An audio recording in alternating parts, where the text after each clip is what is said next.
Bonjour à tous, bienvenue dans la guidance de ce joli mois de mai. Alors on est dans un mois 5, nous avons quitté le mois d'avril qui était un mois 4. Donc le 4, pour rappel, c'était en lien avec la structure, les fondations, bâtir, consolider. On l'a bien ressenti, qu'on nous a vraiment poussé à structurer certaines situations ou certaines parties de nous, ou à restructurer, faire du tri. Ça a énormément brassé, il y a eu beaucoup d'énergie. Je ne sais pas si vous l'avez ressenti, n'hésitez pas à faire des petits retours. Sur ce mois de mai, j'espère, je pense que ça va être un petit peu plus léger parce qu'on est plus dans le mouvement. Le 5, c'est en lien avec tout ce qui est libération, donc liberté, la notion de mouvement, la notion de changement aussi. Donc on est dans l'action, même si on avait déjà une part d'action dans ce mois d'avril. Dans ce mois de mai, il y a énormément aussi de choses qui vont nous parler d'un point de vue d'action, d'un point de vue de changement, de transformation, on me dit. On est toujours dans le tri, hein, on est toujours dans la restructuration, mais il y a une notion de rapidité, mais en même temps de légèreté. Je ne sais pas si vous voyez ce que je veux dire. Donc pour ce mois de mai, pour cette guidance du mois de mai, j'ai choisi Akasha et l'oracle du Phénix de Sylvia Perico. Allez, on y va.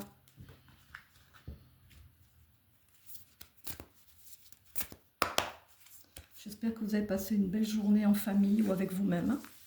Il a fait très très beau, très soleil, beaucoup de soleil, de chaleur pour certains endroits. C'est hyper agréable.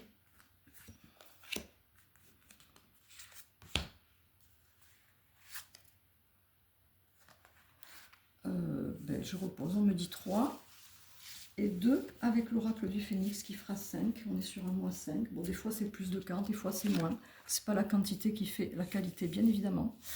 Alors, sur ce mois de mai, quelles sont les énergies? On a le syndrome de l'imposteur, c'est vrai qu'il ressort énormément dans les accompagnements en ce moment. La dépendance, quand c'est pas l'abandon, c'est la dépendance, ça se rejoint. Et les synchronicités. Voilà. Alors, on verra après pour l'autre oracle ce qui va venir rajouter. Le syndrome de l'imposteur, c'est la carte 10. La 10 en numérologie, c'est en lien avec la roue de la fortune, donc plutôt le succès. Mais c'est aussi les peurs, tout ce qui est insécurité, tout ce qui est les doutes, enfin surtout les peurs, tout ce qui nous empêche d'avancer.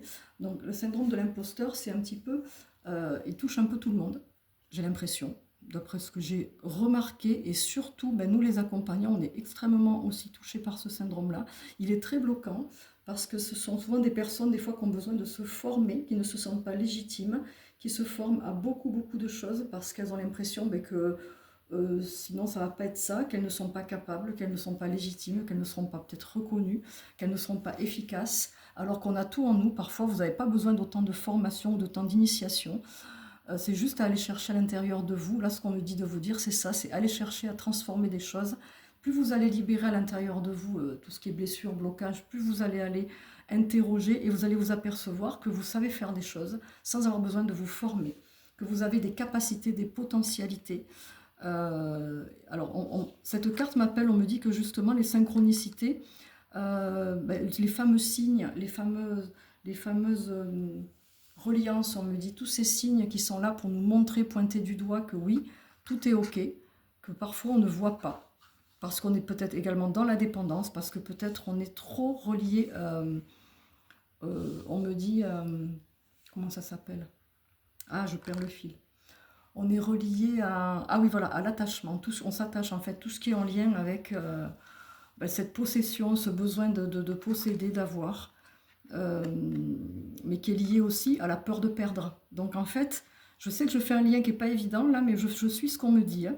Les synchronicités, c'est vraiment, il faut se connecter aux signes, à tout ce qu'on vous met sur le chemin. Faites des demandes. Le premier, et ainsi qu'aux nouvelles lunes, vous pouvez faire des demandes à la source pour justement vous relier à ce qui est fait pour vous. Les synchronicités, c'est ça, ce sont vraiment des images où ça peut être tout et n'importe quoi qui va être en lien avec votre but. Par exemple, vous hésitez à vous former en sophrologie, je dis n'importe quoi, c'est un exemple. Vous hésitez pour plein de raisons, parce que ce syndrome de l'imposteur, il vous bloque et que vous vous dites, mais je suis qui moi pour être sophrologue, je suis qui moi pour être médium ou pour être thérapeute, j'ai pas les capacités, je suis pas assez bien, je ne suis pas assez formée. Et puis vous ouvrez votre téléphone et vous tombez sur une réduction ou une promo pour une formation de sophrologie. 3 jours après, vous êtes en voiture et puis vous avez quelqu'un devant vous qui a une publicité pour de la sophrologie sur sa lunette arrière. Donc ça, ce sont des synchronicités, c'est-à-dire ce sont des signes qui viennent vous montrer que vous devez aller peut-être vers ce chemin creusé et que c'est peut-être pas si difficile que vous l'imaginez, que peut-être justement ce syndrome de l'imposteur, il est là pour vous tester, pour vous apporter une leçon et sortir de cette cape, en fait, sortir de ce blocage et de cette prison. Donc la notion de dépendance, elle est très présente aussi dans les accompagnements. Je sais que les personnes que je reçois, on a tous au moins une fois, voire deux, voire plus, eu des dépendances dans notre vie. Des dépendances peut-être à des substances, des dépendances à des êtres, à des lieux, à votre téléphone, à des séries. La dépendance, c'est quand on a un gros besoin de quelque chose, qu'on ne peut pas s'en passer, que c'est difficile, qu'on s'accroche, et ça peut être très souffrant. Donc on est dans une période là où c'est important de travailler, de se libérer de nos dépendances, tout simplement pour retrouver une liberté. Et sur ce mois 5, on est dans un mois justement avec une notion, une énergie de liberté. Donc c'est important de changer sa façon de faire, de penser, de croire, mais c'est pas facile. Parfois il faut se faire accompagner parce que ce sont des mémoires que l'on porte depuis plusieurs vies, voire depuis plusieurs générations. Ils nous sont transmises aussi par les ancêtres, d'où les libérations karmiques et transgénérationnelles que je vous propose aussi. Parce que en libérant ces mémoires-là, ben, ça fait déjà un gros fardeau de moins et c'est beaucoup plus facile après à travailler. Vous voyez? Donc effectivement, pourquoi on est en dépendance? Parce qu'on a ce vide à l'intérieur, on a besoin de le combler et on va par facilité combler avec des objets, avec des personnes, des endroits, des lieux, de la nourriture, de l'alcool, peu importe. Vous allez combler avec quelque chose qui va vous faire plaisir, qui va vous donner la sensation que ça vous remplit, vous voyez, mais c'est une illusion. On ne se remplit pas avec des personnes ou des êtres. Au bout d'un moment, c'est souffrant, en fait, voyons, on s'en aperçoit. Mais le problème de la dépendance, c'est que c'est dur d'en sortir, bien évidemment. On va voir ce que l'oracle du Phénix vient nous rajouter. Voilà, donc on me dit de vous dire aussi là que les synchronicités, il y en a tout le temps, et que parfois on ne les voit pas, bien évidemment, que ce sont des situations, des énergies également qui nous sont envoyées par nos guides, par la source, parce qu'on a demandé à un moment donné de l'aide.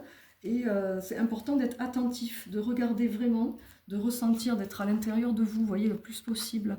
Donc là, on nous parle de blessure d'âme, vous voyez, ça vient appuyer un peu là où ça fait mal une fois de plus. Mais c'est bien, c'est fait exprès, parce que de toute façon, c'est blessure d'âme de vie en vie et du miracle. Donc vous voyez, gardez espoir.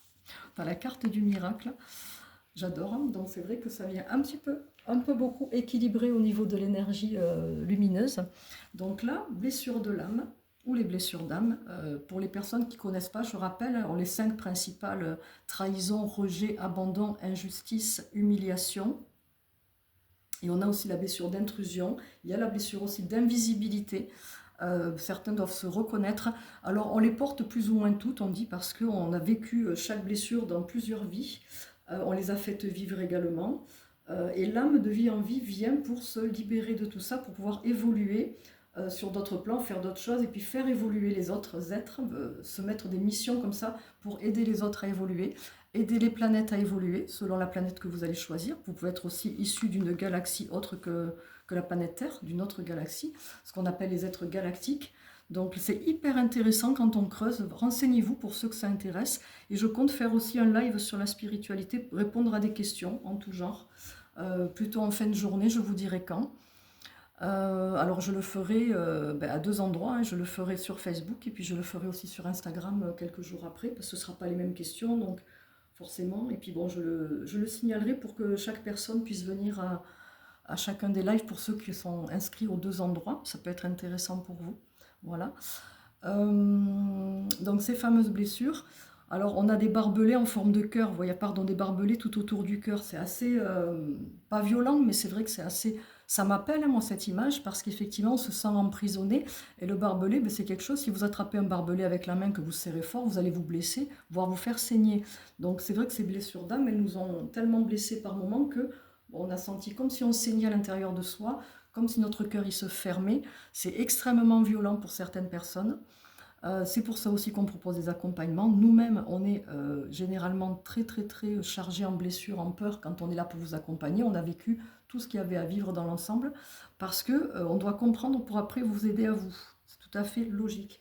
Et les petits miracles, Ben, c'est pour les personnes qui perdent la foi ou qui n'y croient pas. Ben oui, ça existe. On peut guérir, on peut s'apaiser. Alors, on ne guérit pas de tout, mais on peut transformer sa vie, on peut sortir du syndrome de l'imposteur. Les synchronicités aussi peuvent vous faire penser à des petits miracles. Donc, c'est très important sur ce mois, vraiment, de vous libérer de vos croyances et de vous libérer de ce qui vous empêche d'avancer, mais pas de tout forcément. On me dit de vous dire petit à petit, comme on dit l'oiseau fait son nid, petit à petit, vous allez vivre des petits miracles. Et petit à petit, vous allez cheminer, ouvrir des portes, sortir de ces syndromes, faire tomber la capuche, et tout va bien se passer. Alors, ça ne sera pas parfait, parce que la perfection n'existe pas, mais ce sera beaucoup plus lumineux. Donc, je pense que ce mois de mai, ce joli mois de mai, il va nous apporter des surprises. Il y a des jours fériés, reposez-vous pour ceux qui peuvent. Prenez soin de vous, c'est très important. Hydratez-vous. J'ai eu l'info, alors c'est pas nouveau, il y en a beaucoup qui l'ont eu, je pense, mais j'ai eu l'info qu'il allait faire quand même chaud dans certaines régions cet été, beaucoup, beaucoup plus chaud que l'an dernier. Donc prévoyez déjà de prendre soin de vous, soyez prévoyants si c'est compliqué chez vous, que vous avez le soleil qui rentre dans le logement et que ça peut causer des désagréments physiquement, ben, commencez à y penser maintenant. Parce que là, moi, j'ai vraiment eu l'info et je ne suis pas la seule. Voilà, au passage. Ben, je vous souhaite un beau mois de mai, je vous souhaite une bonne fin de journée, prenez soin de vous, je vous embrasse et à très vite.